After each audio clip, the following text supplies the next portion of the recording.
Good morning viewers, welcome to my channel. நேற்று பார்த்தீங்கன்னா ONGC stock ஆப்ஷனில் ஓஎன்ஜிசியை பற்றி நம்ம கால் கொடுத்துருந்தோம். அது என்ன கால்னா 300ன்ற கால் கொடுத்துருந்தோம். அந்த 300ன்ற கால் பார்த்தீங்கன்னா ₹6 மேலே பை பண்ணுங்கள், ஸ்டாப் லாஸ் ஒரு ₹5 போட்டுங்க. ஃபஸ்ட்டு டார்கெட் ₹10, செகண்ட் டார்கெட் வந்து ₹12 கொடுத்துருந்தோம். உங்களுக்கு வாட்ச் பண்ணி பார்த்தீங்கன்னா நேற்று முடிஞ்ச வேலை வந்து போன லோவே ₹6 தான்.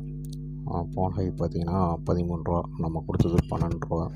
இதில் வந்து 2 டார்கெட்டுமே ஈஸியாக அச்சீவ் ஆகிடுச்சிங்க. இது வந்து பார்த்திங்கன்னா லாட் சைஸ் வந்து 1925. நீங்கள் வந்து ஒரு ₹6 வந்து ₹6 இல்லை ₹5 வந்து டார்கெட் ஃபிக்ஸ் பண்ணியிருந்தீங்கன்னா வாங்கின இடத்துல இருந்து உங்களுக்கு ப்ராஃபிட் எப்படியும் ஒரு 8,000 வரையும் கிடச்சிருங்க. இது போல் ஆப்ஷன்ஸில் பற்றி நீங்கள் தெரிஞ்சுக்கணுன்னா என் சேனலை